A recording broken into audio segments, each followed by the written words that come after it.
Guys আজকে আমি আছি আমার বট আইডিতে, আর আমার বট আইডিতে আছে ফ্রেন্ড লিস্টে গ্র্যান্ড মাস্টার একটা প্লেয়ার। তো ওর সাথে আজকে আমি নুব প্র্যাঙ্ক করব। কি রে ভাই, তুই আমার গ্রুপে কেমনে আইলি? ভাই আপনার সাথে কি একটা ম্যাচ খেলতে পারবো? না ভাই, ভালো প্লেয়ার লাগবে, তোর সঙ্গে খেললে মাইনাস লাগা যাবে। ভাই বিশ্বাস করেন আমি অনেক ভালো খেলি ভাই, আমার একটা ম্যাচ খেলতে নেন।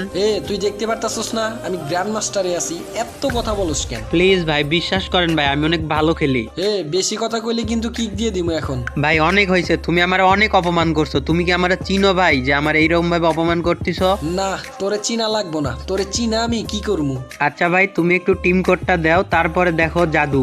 আচ্ছা, টিম কোড দিতেছি, দাঁড়া। ওকে গাইস, আমরা কিন্তু এই গ্র্যান্ড মাস্টার প্লেয়ারের টিম কোড কপি করে ফেলছি এন্ড এখন আমরা আসবো আমাদের আসল আইডিতে। ভাই অনেক অপমান হয়েছে, আর সহ্য করবো না ভাই। সো গাইস এখন আমরা টিম কোড দিয়ে তার লবিতে যাব এন্ড দেখবো তার রিয়াকশনটা কিরকম হয়। এখানে টিম কোড দিছি। ও ভাই, বিগ ফ্যান ভাই, বিগ ফ্যান, আমার গ্রুপে ভিভেস ভাই, বিগ ফ্যান ভাই।